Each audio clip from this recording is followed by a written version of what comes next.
In this video, I'm going to be sharing with you my tips to ensure that you get approved into the Amazon Associates affiliate program. So let's go.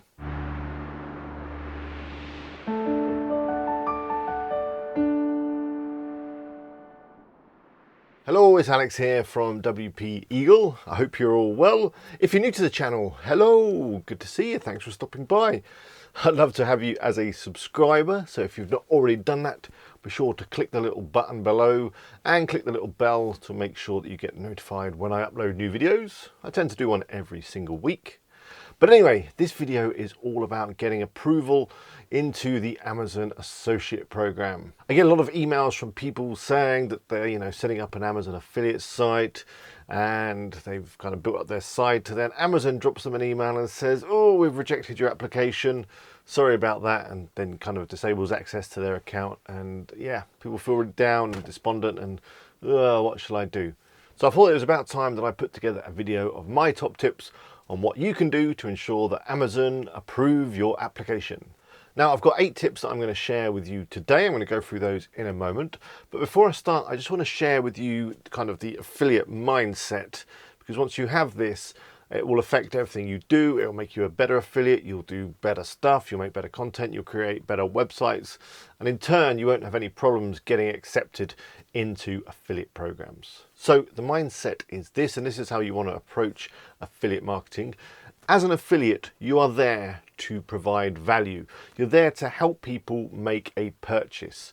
So someone's out on the internet and they've got a problem, they've got a need, they require a new product or service, but they're not quite ready to buy. I mean, they've nearly got their credit card in their hand. They just need a little bit of help. They need a little bit of reassurance. They need a little bit of guidance when it comes to making that final purchase. And that's where you come in as an affiliate. You're there to take someone by the hand, show them the products, show them the services, and make some kind of informed recommendations that allows them to buy with confidence. So if you keep that in mind, that'll really help you when it comes to creating content and creating your site. So now we've done that, let's get on with the tips. So my first tip of the day is pretty straightforward, it's pretty simple, but you'd be amazed how many people get this wrong. That is, you need a working URL, you need a website.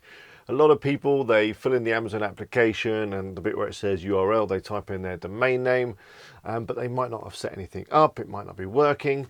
So when Amazon go and check it out, they get a 404 not found, or a forbidden error, or they see some sort of maintenance page or domain holding page. That's no good. You've got to have a working website that's actually up and running that Amazon can take a look at.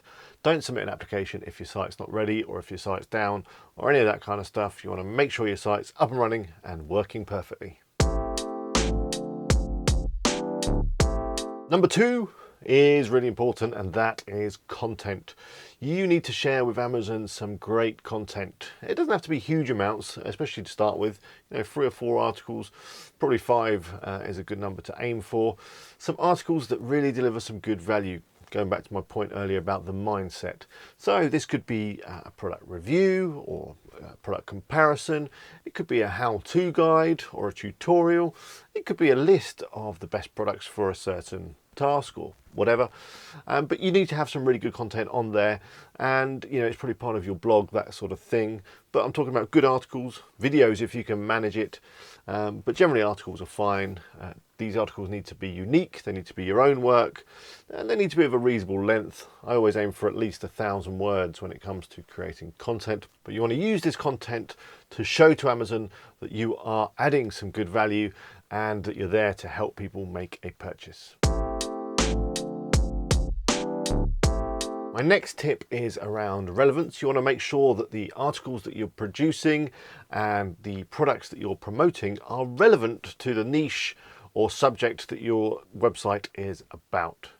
So if you've got a site that's all around gardening and you're talking about different gardening products, that kind of thing, you don't want to be promoting payday loans or mortgages or healthcare products or anything like that. You want to make sure that your site is very relevant and very targeted, and that you're only promoting stuff that is suitable for the niche that you're in. My next tip is all around linking, and it's basically don't overlink. if that's a term. You're of course going to want to add links to your content and to your website, but just don't overdo it. You don't need to link every single word in your article to different products on Amazon. Just make sure that the links that you do add are relevant and are useful and are clear. You might want to use buttons or indeed just highlight some words and link them through. But don't fill an entire article full of links. Use them sensibly and subtly and they'll work much better. Following on from links, my next tip is around banners. Now, it's okay to add AdSense and banner ads to your Amazon affiliate site, but again, don't overdo it. You don't want your site to look horrible and spammy with a banner across the top and down each side and across the bottom and then within some content as well. It's too much. It makes the site look rubbish and Amazon are just not going to go for it. So if you are going to add banner ads to your site, do it subtly, do it so that they're in keeping with the site and they're relevant and they match the styling and they don't look out of place. If you do that, you'll be just fine.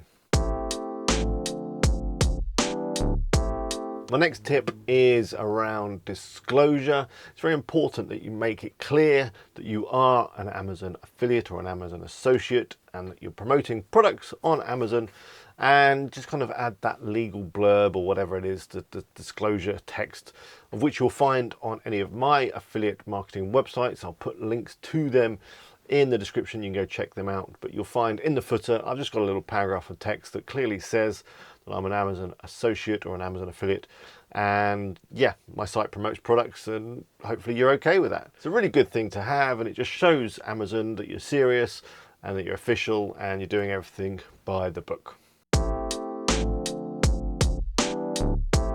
The next tip is around social media.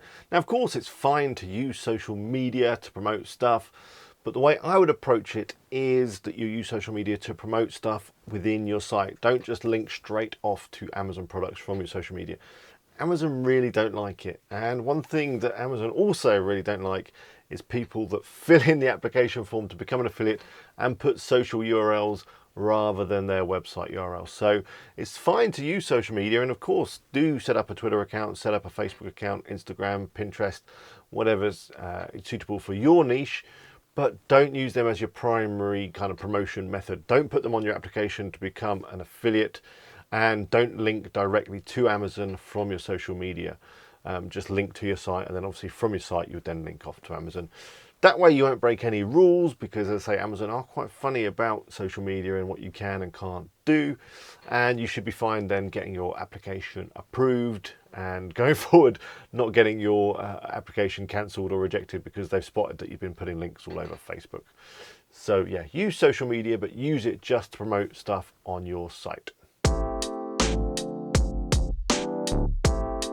My final tip is simply don't give up.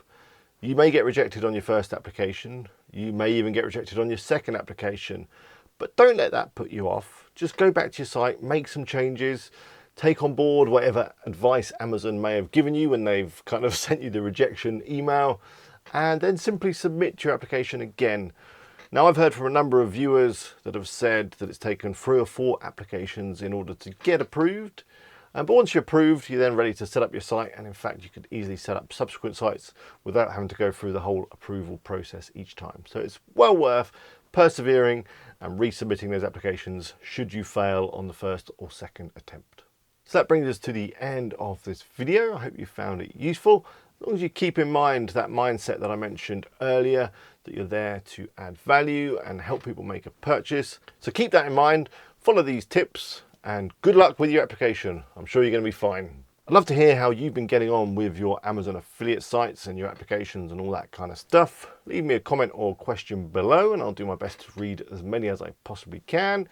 If you're not already subscribed, then please click on the eagle up there. Click the bell to be notified when I upload new videos. I try and do one at least every week. Here is another video chosen specially for you. I hope you enjoy it. And there is my other channel. It's got vlogs and stuff on it. Go check it out. Until next time, bye for now.